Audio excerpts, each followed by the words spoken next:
इस बार के चुनाव में जो बिहार में 40 लोकसभा की सीटें हैं, 21 सीट के लिए चुनाव बाकी है। पांचवा, छठा और सातवां चरण, 7 चरणों में बिहार में चुनाव होने हैं। उसमें जो 3 सीटों की आपने चर्चा की है, तो उसमें सीवान की चर्चा पहले मैं कर रहा हूँ। सीवान में जदयू ने अपना कैंडिडेट बदल दिया। कविता सिंह सिटी एमपी थी और उनकी जगह रमेश कुशवाहा की पत्नी, जो एक्स एमएलए रहे, उनकी पत्नी विजयलक्ष्मी को टिकट दिया है। दूसरी ओर उस क्षेत्र से कई बार सांसद रहे मोहम्मद शहाबुद्दीन की पत्नी हिना साहब, जो पिछले चुनाव में राजद की कैंडिडेट थी, वो इस बार पार्टी राजद से नाराज होकर, नाता तोड़कर वो निर्दलीय चुनाव लड़ रही हैं। और वहीं राजद ने इस बार वहां अवध बिहारी चौधरी, जो एक्स स्पीकर हैं, बिहार विधानसभा के पूर्व अध्यक्ष हैं, उस पर दांव लगाया है। तो अभी त्रिकोणीय लड़ाई में फिलहाल जो वहाँ की स्थिति है कि राजद का जो M22 समीकरण है, यादव मुस्लिम का, वो तो ध्वस्त हो गया है। इसलिए हिना साहब तो वो अपने, पहला तो उनका मुख्य जनाधार स्वाभाविक रूप से मुस्लिम ही वोटर्स होंगे, और एक नया समीकरण साधने की कोशिश वहाँ हिना साहब ने की है। वो ये कि आपको याद होगा, सिवान कभी मोहम्मद शहाबुद्दीन का जो इमरजेंसी कब हुआ था, माले के खिलाफ हुआ था। वो कालखंड का याद करें, जो माले की तूती बोलती थी और वहाँ खासकर भूपतियों के बीच एक लड़ाई हुई थी, तो लोगों ने। देख रहे हैं 4 PM और मैं हूं अभिषेक मिश्रा। देखिए, अक्सर हम ये चर्चा कर रहे हैं कि क्या नीतीश कुमार का कैलकुलेशन गलत हो गया है और भारतीय जनता पार्टी के साथ रहकर भी, मोदी के साथ रहकर भी नीतीश कुमार को 2024 के लोकसभा चुनाव में फायदा नहीं मिल रहा है या बहुत फायदा नहीं मिल रहा है, और नीतीश कुमार का जेडीयू का स्ट्राइक रेट गिरता जा रहा है, सीटों की संख्या कम होने वाली है लोकसभा चुनाव में। ये सारे सवाल हैं। तो इसी के लिए आज एक बार फिर हम जेडीयू की कुछ सीटों के बारे में समझने की कोशिश करेंगे। हमारे साथ वरिष्ठ पत्रकार अरुण पांडे सर हैं। हम शिवहर सीट का हिसाब समझने की कोशिश करेंगे जहां जेडीयू चुनाव लड़ रही है। हम जहानाबाद का हिसाब किताब समझने की कोशिश करेंगे और जहां हम सीवान लोकसभा सीट का हिसाब किताब समझने की कोशिश करेंगे। इन 3 सीटों पर जेडीयू चुनाव लड़ रही है और खासकर इन 3 सीटों पर ही चर्चा होगी। सर, शिवहर, जहानाबाद और सिवान, तीनों सीटें जेडीयू की, क्या होने जा रहा है? देखिए, इस बार के चुनाव में जो बिहार में 40 लोकसभा की सीटें हैं, 21 सीट के लिए चुनाव बाकी है। पांचवा, छठा और सातवां चरण, 7 चरणों में बिहार में चुनाव होने हैं। उसमें जो 3 सीटों की आपने चर्चा की है, तो उसमें सीवान की चर्चा पहले मैं कर रहा हूँ। सीवान में जदयू ने अपना कैंडिडेट बदल दिया। कविता सिंह सिटी एमपी थी और उनकी जगह रमेश कुशवाहा की पत्नी, जो एक्स एमएलए रहे, उनकी पत्नी विजयलक्ष्मी को टिकट दिया है। दूसरी ओर उस क्षेत्र से कई बार सांसद रहे मोहम्मद शहाबुद्दीन की पत्नी हिना साहब, जो पिछले चुनाव में राजद की कैंडिडेट थी, वो इस बार पार्टी राजद से नाराज होकर, नाता तोड़कर वो निर्दलीय चुनाव लड़ रही हैं। और वहीं राजद ने इस बार वहां अवध बिहारी चौधरी, जो एक्स स्पीकर हैं, बिहार विधानसभा के पूर्व अध्यक्ष हैं, उस पर दांव लगाया है। तो अभी त्रिकोणीय लड़ाई में फिलहाल जो वहाँ की स्थिति है कि राजद का जो M22 समीकरण है, यादव मुस्लिम का, वो तो ध्वस्त हो गया है। इसलिए हिना साहब तो वो अपने, पहला तो उनका मुख्य जनाधार स्वाभाविक रूप से मुस्लिम ही वोटर्स होंगे, और एक नया समीकरण साधने की कोशिश वहाँ हिना साहब ने की है। वो ये कि आपको याद होगा, सिवान कभी मोहम्मद शहाबुद्दीन का जो इमरजेंसी कब हुआ था, माले के खिलाफ हुआ था। वो कालखंड का याद करें, जो माले की तूती बोलती थी और वहाँ खासकर भूपतियों के बीच एक लड़ाई हुई थी, तो लोगों ने उस समय रॉबिन हुड की छवि मोहम्मद शहाबुद्दीन की बनी थी। और उस इमरजेंसी के बाद फिर राजद में एक इतनी धाक बनी कि वो वहाँ एक बाहुबली छवि कहा कि समानांतर शासन चलता था शहाबुद्दीन का, वो नहीं है।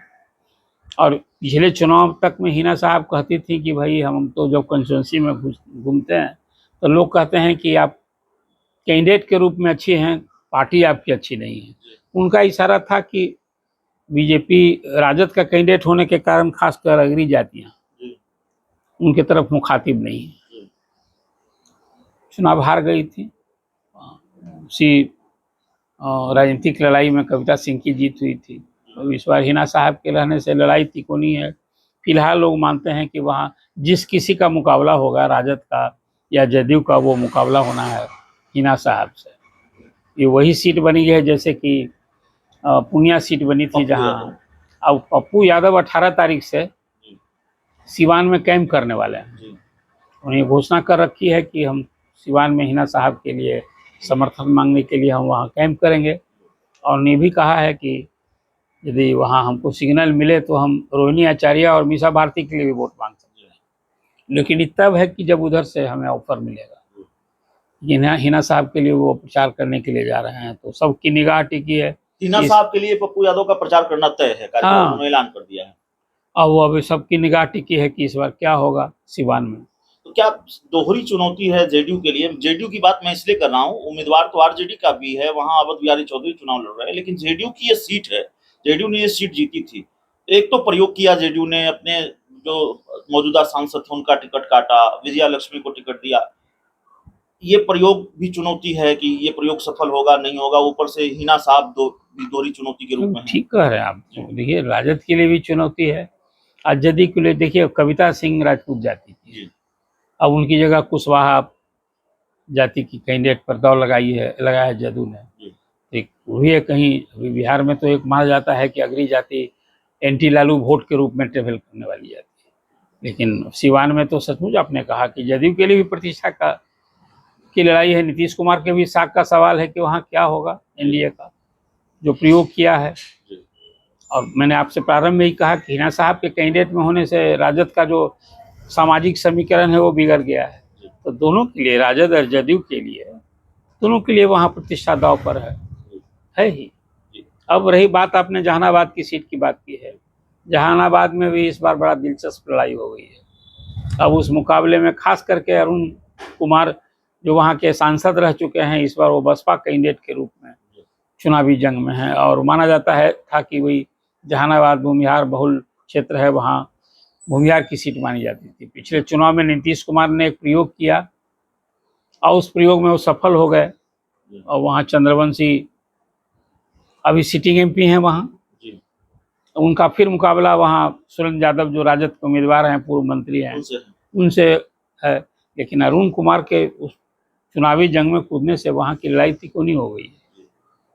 फिलहाल तो ये कहा जा सकता है कि अरुण कुमार के चुनावी जंग में आने से एनडीए का खेल बिगड़ गया है। लेकिन अरुण कुमार तो फिर वो अपनी जीत के लिए वहाँ चुनावी जंग में लड़ रहे हैं। अभी देखना दिलचस्प है कि पहले वहाँ सबसे बड़ा सवाल है कि भूमिहार क्या एकजुट रहेंगे। शिवहर सीट को लेकर आपका क्या अनुमान है? राजनीतिक गलियारों में तो चर्चा है कि भाई शिवहर में आरजेडी भारी पड़ती हुई दिख रही है। देखिए, शिवहर अभी तो चर्चा ही है, वैश्य समुदाय, वैश्य मतदाताओं के बारे में एक ही ख्याल होता था कि वो वहाँ बीजेपी का कोर वोटर है, बीजेपी को वोट मिलता है। लेकिन दोनों जगह विचित्र स्थिति हो गई है, शिवहर और सीतामढ़ी। ये सीतामढ़ी में सिटिंग एमपी सुनील कुमार पिंटू जदयू के थे, बेटिकट करके जदयू नीतीश कुमार ने वहाँ विधान परिषद के सभापति देवेश चंद्र ठाकुर को टिकट दे दिया है। तो उनका मुकाबला वहाँ राजद के अर्जुन राय से है, वो भी सांसद रहे हैं, बिहार में मंत्री रहे हैं। लेकिन आपने शिवहर की चर्चा की है, शिवहर में रमा देवी वहाँ सांसद थी, उनको बेटिकट कर दिया बीजेपी ने, और वो सीट जदयू को दे दी, जदयू से लवली आनंद वहाँ चुनाव लड़े। तो बात सही है कि शिवहर में एक तो अगले पीछे की लड़ाई हो गई है, और वहाँ ऋतु जायसवाल को कैंडिडेट बनाया है। तो अब चर्चा तो यह है कि वैश्य समुदाय शिवहर सीतामढ़ी से लेकर के और मोतिहारी तक वो खिन है, वो वोट एकजुट होकर के ऋतु जायसवाल के पक्ष में जाता दिख रहा है। हालांकि वहाँ एक ये भी चर्चा रहा है कि सूढ़ी जाति का बड़ा मेजर वोट माना जाता है, और फिर बनिया जाति का। अब उसमें भी कहीं कास्ट कन्फ्लिक्ट की चर्चा सुनने को मिली। लेकिन ऋतु जायसवाल अपने सामाजिक समीकरण जो राजद का है, और एक अपनी छवि को लेकर के भी, आपको याद होगा कि ऋतु जायसवाल के हस्बैंड जो हैं IAS अफसर रहे हैं, और ऋतु जायसवाल भी एक मुखिया के रूप में एक अलग पहचान बनाई थी। और वो इस बार पार्लियामेंट के टिकट में अब लवली आनंद से मुकाबला है। कुल मिला जुला कर सचमुच में अभी लोग मान रहे हैं कि वहाँ एनडीए के लिए वो सीट आसान नहीं दिख रही है। हालांकि जदयू ने सीट बीजेपी से ली है, लेकिन अब एनडीए के लिए वो सीट आसान नहीं दिख रही है। वहाँ मुकाबला बड़ा दिलचस्प है दो महिला प्रत्याशियों के बीच में। और अब ये देखना है कि बिहार में जो इस 21 सीट के लिए चुनाव होना है 7वें चरण तक, उसमें एनडीए के लिए बड़ी चुनौती है। वो सभी सीट जीती हुई है एनडीए की, सीट बरकरार रखना। और वहीं जो 3 सीटों की आपने चर्चा की, सिवान, जहानाबाद और शिवहर, वहाँ एनडीए के लिए और कठिन चुनौती है, इसलिए कि जो कैंडिडेट के कारण कुछ सामाजिक समीकरण, तीनों जगहों पर कांटे की लड़ाई है। तो देखिए हमारे साथ अरुण पांडे सर थे। जहानाबाद, शिवहर और एक और सीट सिवान, 3 सीटों का पूरा समीकरण समझा रहे थे। 3 सीटों पर जेडीयू के उम्मीदवार हैं और क्या स्थिति है उन सीटों की, वो हम समझने की कोशिश कर रहे थे। एनडीए के लिए, जेडीयू के लिए बहुत चुनौतीपूर्ण मामला है, लड़ाई बहुत मुश्किल है जेडीयू के लिए, नीतीश कुमार के लिए, एनडीए के लिए। बहुत बहुत धन्यवाद।